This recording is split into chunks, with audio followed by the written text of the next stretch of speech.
ವೀರಭದ್ರೇಶ್ವರ ಸನ್ನಿಧಾನದಲ್ಲಿ ಸಾಮೂಹಿಕ ವಿವಾಹ. ಇಂಡಿಪೆಂಡೆಂಟ್ ಸಂಗ್ರಾಮ್ ನ್ಯೂಸ್ಗೆ ಸ್ವಾಗತ. ಧಾರವಾಡ ಮುರ್ತುಂಜಯ ನಗರದ ಕೊಟ್ಟದ ಓಣಿಯ ಶ್ರೀ ವೀರಭದ್ರೇಶ್ವರ ಜಾತ್ರಾ ಮಹೋತ್ಸವ ಅಂಗವಾಗಿ ಸಾಮೂಹಿಕ ಕಾರ್ಯಕ್ರಮಗಳು ಜರುಗಿದವು. ಶ್ರೀ ಮುರುಘಾಮಠದ ಶ್ರೀಗಳಾದ ಮಲ್ಲಿಕಾರ್ಜುನ್ ಮಹಾಸ್ವಾಮಿಗಳು ಕಾರ್ಯಕ್ರಮವನ್ನ ಉದ್ಘಾಟಿಸಿದರು. ವೀರಭದ್ರೇಶ್ವರ ದೇವಸ್ಥಾನ ಅಭಿವೃದ್ಧಿ ಸೇವಾ ಸಮಿತಿ ಅಧ್ಯಕ್ಷರಾದ ಅರವಿಂದ್ ಎಂಗನಗೌಡರ್ ಪ್ರಾಸ್ತಾವಿಕವಾಗಿ ಮಾತನಾಡಿ, ಸುಮಾರು 150 ವರ್ಷಗಳ ಇತಿಹಾಸ ಹೊಂದಿರುವ ಈ ದೇವಸ್ಥಾನ ಇದಾಗಿದ್ದು, ವಿಜೃಂಭಣೆಯ ಜಾತ್ರಾ ಮಹೋತ್ಸವಕ್ಕೆ ಇಂದಿಗೆ 15 ವರ್ಷಗಳು ತುಂಬಿದ್ದು ಸಂತಸದ ವಿಷಯವಾಗಿದೆ. ಪ್ರತಿ ವರ್ಷ ಸಾಮೂಹಿಕ ವಿವಾಹದ ಜೊತೆಗೆ ಅನೇಕ ಕಾರ್ಯಕ್ರಮಗಳನ್ನು ಸಾರ್ವಜನಿಕರ ಸಹಕಾರದಿಂದ ಆಯೋಜಿಸುತ್ತಾ ಬಂದಿದ್ದೇವೆ. ಈ ವಿಜೃಂಭಣೆಗೆ ಈ ಭಾಗದ ತಾಯಂದಿರು, ಹಿರಿಯರು ಹಾಗೂ ಯುವಕರ ನಿರಂತರ ಶ್ರಮವೇ ಕಾರಣ ಎಂದರು. ಮುರುಘಾಮಠದ ಮಲ್ಲಿಕಾರ್ಜುನ್ ಮಹಾಸ್ವಾಮಿಗಳು ಮಾತನಾಡಿ, ಸಮಿತಿಯ ಅಧ್ಯಕ್ಷರು ಹಾಗೂ ಸಮಿತಿಯ ಶ್ರಮ ಹಾಗೂ ಸೇವಾ ಮನೋಭಾವವೇ ಇಂತಹ ಕಾರ್ಯಕ್ರಮಗಳು ಯಶಸ್ವಿಯಾಗಲು ಕಾರಣ. ಪ್ರತಿ ವರ್ಷವೂ ಜಾತ್ರಾ ಮಹೋತ್ಸವ ವಿಜೃಂಭಣೆಯಿಂದ ಜರುಗುತ್ತಿರುವುದು ಸಂತಸದ ವಿಷಯ ಎಂದರು. ಹಾಗೂ ನೂತನ ವಧುವರರಿಗೆ ಅನೋನ್ಯವಾಗಿ ಜೀವನ ನಡೆಸಿ ತಂದೆ ತಾಯಿಯರ ಹೆಸರು ತರುವಂತೆ ಜೀವನ ನಡೆಸಬೇಕು ಎಂದು ಕಿವಿ ಮಾತು ಹೇಳಿದರು. ಅಮೀನ್ ಬಾವಿಯ ಅಭಿನವ ಶಾಂತಲಿಂಗ ಮಹಾಸ್ವಾಮಿಗಳು ಮಾತನಾಡಿ, ಎಲ್ಲಿ ಶ್ರದ್ಧೆ, ಪ್ರಾಮಾಣಿಕತೆ ಹಾಗೂ ಇಚ್ಛಾಶಕ್ತಿ ಇರುತ್ತದೆಯೋ ಅಲ್ಲಿ ಯಶಸ್ವಿ ಇರುತ್ತದೆ. ಒಗ್ಗಟ್ಟಿನ ಶ್ರಮ ಈ ಜಾತ್ರೆಯಲ್ಲಿ ಎದ್ದು ಕಾಣುತ್ತಿದೆ.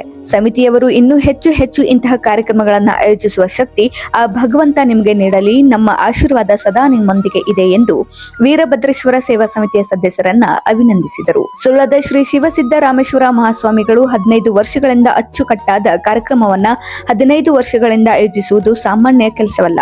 ಇದು ವೀರಭದ್ರೇಶ್ವರನ ಪವಾಡವೇ ಸರಿ. ಆ ಭಗವಂತ ಇನ್ನೂ ಹೆಚ್ಚಿನ ಶಕ್ತಿ ನೀಡಲಿ ಹಾಗೂ ಇಂದು ದಾಂಪತ್ಯ ಜೀವನಕ್ಕೆ ಕಾಲಿಟ್ಟ ದಂಪತಿಗಳಿಗೆ ಶುಭವಾಗಲಿ ಎಂದು ಆಶೀರ್ವಾದ ಮಾಡಿದರು. ಮುಂಜಾನೆ 8 ಗಂಟೆಗೆ ಶಿರಕೋಳದ ಗುರುಸಿದ್ದೇಶ್ವರ ಮಹಾಸ್ವಾಮಿಗಳು ಗುಗ್ಗಳ ಕೊಡಗಳಿಗೆ ಪೂಜೆ ಸಲ್ಲಿಸುವ ಮೂಲಕ ಚಾಲನೆ ನೀಡಿದರು. ಮಾಜಿ ಶಾಸಕಿ ಸೀಮಾ ಮಸೂತಿರವರು ಮಾತನಾಡಿ, ಗಂಡು ಹೆಣ್ಣಿನ ಈ ಬಂಧನ ಅಮೂಲ್ಯವಾಗಿದ್ದು, ತಾವು ಒಬ್ಬೊಬ್ಬರಿಗೊಬ್ಬರು ಗೌರವ ಕೊಡುವುದರ ಜೊತೆಗೆ ಅತ್ತೆ ಮಾವಂದಿರನ್ನ ಹಾಗೂ ಹಿರಿಯರನ್ನ ಗೌರವಿಸಬೇಕು ಎಂದು ನೂತನ ವಿವಾಹ ಜೀವನಕ್ಕೆ ಕಾಲಿಟ್ಟ ದಂಪತಿಗಳಿಗೆ ಸಲಹೆ ನೀಡಿದರು. ನಂತರ ಸಾವಿರಾರು ಜನರು ಬುಂದೆ ಪ್ರಸಾದವನ್ನ ಸವಿದರು. ಈ ಸಂದರ್ಭದಲ್ಲಿ ಮುರ್ತುಂಜಯ ಸಿದ್ನಾಳ್, ಈಶ್ವರ್ ಮಾಲ್ಗಾರ್, ಮಹಾಂತೇಶ್ ಕುರಟ್ಟಿ ದೇಸಾಯಿ, ಈರಪ್ಪ ಗುಡಿಹಟ್ಟಿ, ಸಿದ್ದಪ್ಪ ಕರಡಿಗುಡ್, ಗುರುಸಿದ್ದಪ್ಪ ಬಾವಿಕಟ್ಟಿ, ಮಹಾಂತೇಶ್ ಗೊರೋನ್ಕೋಳ್, ಬಸವರಾಜ್ ಹಡಗಲಿ, ಶಿವಯೋಗಿ ಧರ್ಮನ್ನವರ್, ಶಿವನಗೌಡ ಪಾಟೀಲ್, ಸೋಮಣ್ಣ ಗುಡಿಕಟ್ಟಿ, ಶಿವಯೋಗಿ ಹಂಚನಾಳ್, ಮುರ್ತುಂಜಯ ಬಟ್ಟೂರ್ ಸೇರಿದಂತೆ ನೂರಾರು ಜನರು ಉಪಸ್ಥಿತರಿದ್ದರು. ಪ್ರಸಾದದ ವ್ಯವಸ್ಥೆಯನ್ನ ಮುರ್ತುಂಜಯ ಯುವಕ ಮಂಡಳದ ಸದಸ್ಯರು ನಿರ್ವಹಿಸಿದರು. ಮಾಡ್ತಕ್ಕಂತಹ ಕೆಲಸವನ್ನು ಸಮಿತಿಯವರು ಮಾಡ್ತಾ ಇದ್ದಾರೆ. ಇದು ಎಲ್ಲರಿಗೂ ಹೆಮ್ಮೆಯನ್ನು ತಂದುಕೊಡ್ತಕ್ಕಂಥದ್ದಾಗಿದೆ. ಯಾವುದಾದ್ರೂ ಒಂದು ಕೆಲಸವನ್ನು ಪ್ರಾರಂಭ ಮಾಡಬೇಕಾದ್ರೆ ಅದು ಬಹಳಷ್ಟು ಕಠಿಣ ಎನಿಸಿದರೂ ಕೂಡ ಮುಂದೆ ನಿರಂತರವಾಗಿ ನಡೆದುಕೊಂಡು ಹೋಗಬೇಕಾದ್ರೆ ಅಲ್ಲಿ ಪ್ರಾಮಾಣಿಕವಾಗಿರ್ತಕ್ಕಂಥ ಸೇವೆ, ಪ್ರಾಮಾಣಿಕವಾಗಿರ್ತಕ್ಕಂಥ ಕೆಲಸ ಅದು ಬಹಳಷ್ಟು ಅವಶ್ಯಕವಾಗಿರ್ತಕ್ಕಂಥದ್ದು. ಅಂಥ ಪ್ರಾಮಾಣಿಕ ಒಂದು ಸೇವೆಯನ್ನು ಎಲ್ಲಾದರೂ ಮಾಡ್ತಾ ಇದ್ದಾರಂತಂದ್ರೆ ಈ ಕೊಟ್ಟಣದ ಓಣಿಯ ವೀರಭದ್ರ ದೇವಸ್ಥಾನದ ಜಾತ್ರಾ ಮಹೋತ್ಸವದ ಸಮಿತಿಯ ಅಧ್ಯಕ್ಷರನ್ನು ಮೊದಲು ಮಾಡಿಕೊಂಡು ಆ ಎಲ್ಲ ಪದಾಧಿಕಾರಿಗಳ ಒಂದು ಪ್ರಾಮಾಣಿಕ ಸೇವೆ ಇರುವುದರಿಂದ ಪ್ರತಿ ವರ್ಷವೂ ಕೂಡ ಬಹಳಷ್ಟು ಅದ್ಧೂರಿಯಾಗಿ ಈ ಕಾರ್ಯಕ್ರಮ ನಡೀತಾ ಇದೆ. ಸಮಯ ಬಹಳಷ್ಟು ಆಗಿದೆ. ಮೇಲೆ ಬಿಸಿಲಿನ ತಾಪ, ಹೊಟ್ಟೆಯೊಳಗೆ ಹಸಿವಿನ ತಾಪ, ಈ ಎರಡರ ಮಧ್ಯದಲ್ಲಿ ಇನ್ನು ನಮ್ಮ ತಾಪ ಬೇಡ ಅಂತಂದ್ರೆ ನಾವು ಹೆಚ್ಚಿಗೆ ಮಾತನಾಡಬಾರ್ದು. ಒಟ್ಟಿನಲ್ಲಿ ಒಂದೇ ಒಂದು ಮಾತು ಏನಂತಂದ್ರೆ, ಈ ಸಾಮೂಹಿಕ ವಿವಾಹ ಜನರಿಗೆ ಬಹಳಷ್ಟು ಖರ್ಚು ಮಾಡಿ ಮದುವೆಯನ್ನು ಮಾಡಿಕೊಳ್ತಕ್ಕಂಥ ಸಂದರ್ಭ ಇರ್ತಾ ಇದೆ. ಅಂಥ ಖರ್ಚಿಗೆ ಕಡಿವಾಣ ಹಾಕಬೇಕು, ಜನರಿಗೆ ಅನುಕೂಲ ಮಾಡಿಕೊಡಬೇಕೆನ್ನತಕ್ಕಂಥ ಒಂದು ಉದ್ದೇಶ ಇಟ್ಟುಕೊಂಡು ಈ ಸಮಿತಿ ಅಧ್ಯಕ್ಷರಾಗಿರ್ತಕ್ಕಂಥ ಯಗನಗೌಡರು ಇರ್ಬೋದು, ಅವರ ಎಲ್ಲ ಸಮಿತಿಯ ಪದಾಧಿಕಾರಿಗಳು ನಿರಂತರವಾಗಿ ಪ್ರತಿ ವರ್ಷವೂ ಕೂಡ ಈ ಸಾಮೂಹಿಕ ವಿವಾಹವನ್ನಿಟ್ಟುಕೊಂಡು ಇದೊಂದು ದೊಡ್ಡ ಉಪಕಾರದ ಕೆಲಸ ಮಾಡ್ತಾ ಇದ್ದಾರೆ. ಅವರ ಕಾರ್ಯವೈಖರಿ, ಅವರ ಸೇವೆಯ ಒಂದು ಮನೋಭಾವನೆಯನ್ನು ಎಷ್ಟು ವರ್ಣನೆ ಮಾಡಿದರೂ ಕೂಡ ಕಡಿಮೆ ಅಂತಕ್ಕಂಥ ಮಾತನ್ನು ಹೇಳ್ತಾ, ಒಟ್ಟಿನಲ್ಲಿ ಈ ನೂತನ ವಧುವರರಿಗೆ ಸಮಿತಿ ಎಲ್ಲ ಪದಾಧಿಕಾರಿಗಳಿಗೆ ನಿಮ್ಮೆಲ್ಲರಿಗೂ ಕೂಡ ಆ ವೀರಭದ್ರ ಸ್ವಾಮಿ ಪೂಜ್ಯರಾಗಿರ್ತಕ್ಕಂಥ ಮಲ್ಲಿಕಾರ್ಜುನ ಮಹಾಸ್ವಾಮಿಗಳವರ ಆಶೀರ್ವಾದ ನಿಮ್ಮೆಲ್ಲರ ಮೇಲೆ ಸದಾಕಾಲ ಇರಲಿ ಅಂತ ತಿಳ್ಕೊಂಡು ಹೇಳಿ 2 ಮಾತು ವಿರಾಮ ಕೊಡ್ತಾ ಇದ್ದೇನೆ. ಶಿವಂಭ್ರಾಟ. ವೀರಭದ್ರ ಸ್ವಾಮಿಯ ದೇವಸ್ಥಾನದ ಈ ಒಂದು ಜಾತ್ರಾ ಮಹೋತ್ಸವ ಅತ್ಯಂತ ವಿಜೃಂಭಣೆಯಿಂದ ನಡೀತಾ ಬರ್ತಿರುವುದನ್ನು ನಾವೆಲ್ಲರೂ ಕೂಡ ನೋಡಿದ್ದೇವೆ. ಅರವಿಂದ ಏಗನಗೌಡರವರು ಒಂದು ಮಾತನ್ನು ಹೇಳಿದರು. 15 ವರ್ಷಗಳ ಹಿಂದೆ ದೇವಸ್ಥಾನ ನಿರ್ಮಾಣ ಆಗುವಂಥ ಸಂದರ್ಭದಲ್ಲಿ ಎಲ್ಲ ಪರಮ ಪೂಜ್ಯರ ಮಾರ್ಗದರ್ಶನವನ್ನು ಆಶೀರ್ವಾದವನ್ನು ತೆಗೆದುಕೊಂಡು ಪ್ರಾರಂಭ ಮಾಡಿರುವಂಥ ಈ ಕಾರ್ಯಕ್ರಮ ನಿರಂತರವಾಗಿ ಅತ್ಯಂತ ಯಶಸ್ವಿಯಾಗಿ ನಡೆದುಕೊಂಡು ಬರಾಕತ್ತದ ಅನ್ನುವಂಥ ಮಾತನ್ನು ಹೇಳಿದ್ರಲ್ಲ. ಒಬ್ಬ ಸುಭಾಷಿತಕಾರ ಒಂದು ಮಾತನ್ನು ಬಹಳ ಸುಂದರವಾಗಿ ಹೇಳ್ತಾನೆ. ಉದ್ಯಮಂ ಸಾಹಸಂ ಧೈರ್ಯಂ ಬುದ್ಧಿ ಶಕ್ತಿ ಪರಾಕ್ರಮ ಷಡೈತೆ ಯತ್ರ ವರ್ತಂತೆ ತತ್ರ ದೇವ ಸಹಾಯಕೃತ್ ಅಂತ ಹೇಳಿ. ಅಂದರೆ ಯಾವ ವ್ಯಕ್ತಿಯಲ್ಲಿ ಅಥವಾ ವ್ಯಕ್ತಿಗಳಲ್ಲಿ ಮಾಡಬೇಕು ಅಂತ ಛಲ ಇರ್ತದೆ, ಸಾಹಸ ಇರ್ತದೆ, ಅಂತಹ ವ್ಯಕ್ತಿಗಳಿಗೆ ಗುರುವಿನ ಮತ್ತು ದೇವರ ಅನುಗ್ರಹ ಸದಾವಕಾಲ ಇರ್ತದೆ ಅನ್ನುವಂಥ ಮಾತನ್ನು ಸುಭಾಷಿತಕಾರ ಹೇಳ್ಕೊಂಡು ಬರ್ತಾನೆ. ಅರವಿಂದ ಏಗನಗೌಡ ಏನು ಹೇಳಿದ್ರಲ್ಲ, ನಾವು ಮಾಡುವಂಥ ಕಾರ್ಯಕ್ಕೆ ಸದಾ ಗುರುಗಳ ಆಶೀರ್ವಾದ ಐತೆ ಅನ್ನೋದಕ್ಕೆ ಕಾರಣ ಏನಂತಂದ್ರೆ ಅವರಲ್ಲಿ ಸಮಾಜ ಸೇವೆ ಮಾಡುವಂಥ ಛಲ ಅದ. ಅದರ ಸಲುವಾಗಿ ಎಲ್ಲರ ಆಶೀರ್ವಾದ ಅವರಿಗೆ ಖಂಡಿತವಾಗಿ ಇದ್ದೇ ಇರುತ್ತದೆ. 15 ವರ್ಷಗಳಿಂದ ನಿರಂತರವಾಗಿ ಸಾಮೂಹಿಕ ವಿವಾಹಗಳನ್ನು ಮಾಡ್ಕೊಂಡು ಬರುವುದು ಅಷ್ಟು ಸರಳಲ್ಲ. ಅದಕ್ಕೆ ಹಿರಿಯರು ಒಂದು ಗಾದೆ ಮಾತನ್ನು ಹೇಳ್ಯಾರ, ಮದುವೆ ಮಾಡಿ ನೋಡು ಮನೆ ಕಟ್ಟಿ ನೋಡು ಅಂತ ಹೇಳಿ. ಅಂದ್ರೆ ಮದುವೆ ಮಾಡೋದು ಅಷ್ಟು ಸರಳಲ್ಲ, ಮನೆ ಕಟ್ಟೋದು ಅಷ್ಟು ಸರಳಲ್ಲ. ಯಾಕಂತಂದ್ರೆ ತುಟ್ಟಿಗೆ ಆದಂಥ ಒಂದು ಕಾಲ. ಬಂಗಾರ ಎಷ್ಟಂದ್ರೆ ತೊಲಿಗೆ 1,35,000. ನನ್ನ ಗುರುಗಳು ಅವ್ರಿಗೆ 92 ವರ್ಷ, ಅವರು ಬಂಗಾರ ಖರೀದಿ ಮಾಡಿದ್ರಂತ. ಅವಾಗ 100 ರೂಪಾಯಿಗೊಂದು ತೊಲಿ ಅಂತ. 100 ರೂಪಾಯಿಗೊಂದು ತೊಲಿ ಒಂದು 10 ಕಿಲೋ ತಗೊಂಡು ಹೋಗ್ಬಾರ್ದ ಅಂತ ನಾನು ಹೇಳಿದ್ನಿ. ಇಂಥ ಒಂದು ಸಂದರ್ಭದೊಳಗೆ ಮದುವೆ ಮಾಡ್ಬೇಕಂತಂದ್ರೆ ಅದು ಅಷ್ಟು ಸರಳಲ್ಲ. ಅದರ ಸಲುವಾಗಿ ಸಮಾಜಕ್ಕೆ ಉಪಯೋಗ ಆಗಲಿ ಅನ್ನುವಂಥ ದೃಷ್ಟಿಯಿಂದ ಏಗನಗೌಡರವರು ಹಾಗೂ ಸಮಿತಿ ಎಲ್ಲ ಪದಾಧಿಕಾರಿಗಳು ಅನುಕೂಲ ಆಗಲಿ ಅನ್ನುವಂಥ ದೃಷ್ಟಿಯಿಂದ ಈ ಕಾರ್ಯಕ್ರಮವನ್ನು ನಡೆಸಿಕೊಂಡು ಬರಾಕತ್ತಾರೆ. ಈ ಸಂದರ್ಭದಲ್ಲಿ ನೂತನವಾಗಿ ದಾಂಪತ್ಯ ಬದುಕಿಗೆ ಪಾದಾರ್ಪಣೆಯನ್ನು ಮಾಡುವಂಥ ನೂತನ ದಂಪತಿಗೆ ಹೇಳುವಂಥ ಕಿವಿ ಮಾತು ಏನಂತಂದ್ರೆ, ಈಗಾಗಲೇ ಹೇಳಿದರು ಪರಮ ಪೂಜ್ಯರು, ಮದುವೆಗಳು ಸ್ವರ್ಗದಲ್ಲಿ ನಿಶ್ಚಯಿಸಲ್ಪಟ್ಟಿರುತ್ತವೆ ಅಂತ. Marriages are made in heaven ಅಂತೇಳಿ. ಆದ್ರೆ ಒಂದು ಮಾತು ನೆನಪಿರಲಿ, ಸ್ವರ್ಗ ಯಾರು ನೋಡ್ಯಾರಿಲ್ಲ ಗೊತ್ತಿಲ್ಲ, ಆದರೆ ಇರುವಂಥ ಜೀವನವನ್ನು ಸ್ವರ್ಗವನ್ನಾಗಿ ನಿರ್ಮಾಣ ಮಾಡುವಂಥ ಕೆಲಸವನ್ನು ಅವ್ರು ಮಾಡಿಕೊಂಡು ಬರಬೇಕು. ಒಂದು ಕುಟುಂಬ ಸ್ವರ್ಗ ಸಮಾನ ಆಗಬೇಕಾಗಿತ್ತಂತಂದ್ರೆ ಮನೆ ನೋಡೋದಕ್ಕೆ ಚಂದ ಇದ್ದು ನಡೆಯಂಗಿಲ್ಲ, ಮನೆಯಾಗಿರುವಂಥವ್ರ ಮನಸ್ಸು ಚಂದ ಇರಬೇಕು, ಅಂದಾಗ ಮನೆ ಸ್ವರ್ಗ ಸಮಾನ ಆಗ್ತದೆ. ಆದರೆ ಇವತ್ತಿನ ಕಾಲಘಟ್ಟದೊಳಗೆ ಮನೆಯ ಪರಿಸ್ಥಿತಿಯನ್ನು ಮನಸ್ಸುಗಳನ್ನು ನೋಡಿದರೆ ಸಣ್ಣ ಸಣ್ಣ ವಿಷಯಕ್ಕೆ ಮನಸ್ತಾಪ ಆಗುವಂಥ ವಿಚಾರಗಳನ್ನು ನಾವೆಲ್ಲರೂ ಕೂಡ ನೋಡ್ಕೊಂಡು ಬರಾಕತ್ತೀವಿ. ಸಣ್ಣದನ್ನು ಗುಡ್ಡ ಮಾಡಿದರೆ ಮನೆ ಅಂತಕ್ಕಂಥದ್ದು ಉಳಿಲಿಕ್ಕೆ ಸಾಧ್ಯ ಆಗಂಗಿಲ್ಲ. ಮದುವೆ ಅಂತಂದ್ರೆ ಹೊಂದಾಣಿಕೆ. ಸಂಗೀತ ಕಾರ್ಯಕ್ರಮ ನಡೆದಾಗ ಹಾರ್ಮೋನಿಯಂ ಇರ್ತದೆ, ತಬಲಾ ಇರ್ತದೆ, ವಿವಿಧವಾದಂಥ ವಾದ್ಯಗಳು ಇರ್ತಾವೆ. ಎಲ್ಲ ವಾದ್ಯಗಳ ಸಪ್ಪಳನ್ನು ಕೂಡ ಬೇರೆ ಬೇರೆ ಆಗಿರ್ತದೆ. ಆದರೆ ಸಂಗೀತ ಸುಶ್ರಾವ್ಯವಾಗಿ ಬರಬೇಕಾಗಿತ್ತಂತಂದ್ರೆ ಆ ಎಲ್ಲ ವಾದ್ಯಗಳನ್ನು ಹೊಂದಾಣಿಕೆ ಮಾಡಿಕೊಂಡು ನುಡಿಸಿದಾಗ ಸಂಗೀತ ಅಂತಕ್ಕಂಥದ್ದು ಸುಮಧುರವಾಗಿ ಬರಲಿಕ್ಕೆ ಸಾಧ್ಯದ. ಹಂಗೆ ಮನೆಯೊಳಗೆ ಮನಸ್ಸುಗಳು ಬೇರೆ ಬೇರೆ ಇದ್ರೂ ಕೂಡ ಅಲ್ಲಿ ಹೊಂದಾಣಿಕೆ ಅಂತಕ್ಕಂಥದ್ದು ಇದ್ದಾಗ ಮನೆ ಚಂದ ಇರ್ತದೆ, ಮನೆತನೂ ಉಳ್ಕೊಂಡು ಬರ್ತದೆ. ಅದಕ್ಕೆ ದಂಪತಿಗಳಲ್ಲಿ ಹೇಳೋದಿಷ್ಟ, ಪರಸ್ಪರ ಹೊಂದಾಣಿಕೆ ಇರಲಿ, ಪ್ರೀತಿ ವಿಶ್ವಾಸ ಇರಲಿ, ಮನೆಯಲ್ಲಿರುವಂಥ ಎಲ್ಲ ಹಿರಿಯರನ್ನು ಗೌರವದಿಂದ ಭಕ್ತಿಯಿಂದ ಕಾಣುವಂಥ ಪ್ರಯತ್ನವನ್ನು ನೀವು ಮಾಡಿಕೊಂಡು ಬರಬೇಕು ಅನ್ನೋಂಥ ಮಾತನ್ನು ಈ ಸಂದರ್ಭದಲ್ಲಿ ತಿಳಿಪಡಿಸ್ತಾ ಜಾಸ್ತಿ ಹೊತ್ತು ಮಾತಾಡದೆ ಈ ಒಂದು ಸಮಾರಂಭಕ್ಕೆ ಸಾಕಷ್ಟು ಜನ ತಮ್ಮದೇ ಆಗಿರುವಂಥ ಸೇವೆಯನ್ನು ಸಲ್ಲಿಸಿಕೊಂಡು ಬಂದಿದ್ದಾರೆ. ಸೀಮಾ ಮಸೂಕಿಯವರನ್ನು ಮೊದಲುಗೊಂಡು ಉಳಿದ ಎಲ್ಲ ಸದ್ಭಕ್ತರು ಕೂಡ ತಮ್ಮದೇ ಆಗಿರುವಂಥ ಸೇವೆಯನ್ನು ಮಾಡ್ಕೊಂಡು ಬಂದಿದ್ದಾರೆ. ಮೈಯಲ್ಲಿರುವಂಥ ಬ್ಲಡ್ಡು, ಕೈಯಲ್ಲಿರುವಂಥ ದುಡ್ಡು ನಿರಂತರವಾಗಿ ಹರಿದಾಡಬೇಕಂತ. ಮೈಯೊಳಗಿರುವಂಥ ಬ್ಲಡ್ ಒಂದೇ ಕಡೆ ನಿಂತಂತಂದ್ರೆ ಮನುಷ್ಯ ಉಳಿಲಿಕ್ಕೆ ಸಾಧ್ಯ ಆಗಂಗಿಲ್ಲ. ಹಂಗೆ ಕೈಯಲ್ಲಿರುವಂಥ ಬ್ಲಡ್ ಒಂದೇ ಕಡೆ ಸ್ಟಾರ್ಟ್ ಆಗಿತ್ತಂತಂದ್ರೆ ಅದು ಕೂಡ ಉಳಿಯಂಗಿಲ್ಲ. ಅದು ಸದಾಕಾಲ ಧರ್ಮ ಕಾರ್ಯಗಳಿಗಾಗಿ ವಿನಿಯೋಗ ಆಗಬೇಕು. ಅಂದಾಗ ಆ ಸಂಪತ್ತಿಗೆ ಬೆಲೆ ಅಂತಕ್ಕಂಥದ್ದು, ಮೌಲ್ಯ ಅಂತಕ್ಕಂಥದ್ದು ಬರ್ತದೆ. ಈ ಒಂದು ಕಾರ್ಯಕ್ಕೆ ಸಾಕಷ್ಟು ಜನ ತಮ್ಮದೇ ಆಗಿರುವಂಥ ಸೇವೆಯನ್ನು ಸಲ್ಲಿಸಿಕೊಂಡು ಬಂದಿದ್ದೀರಿ. ನಿಮ್ಮೆಲ್ಲರಿಗೂ ಕೂಡ ಆ ವೀರಭದ್ರ ಸ್ವಾಮಿ ಆಶೀರ್ವಾದ ಇರಲಿ. ಸ್ಮರಣೀಯರಾದ ಬಸವಾದಿ ಶರಣಶರಣೀಯರನ್ನು, ರೇಣುಕಾದಿ ಆಚಾರ್ಯರನ್ನು,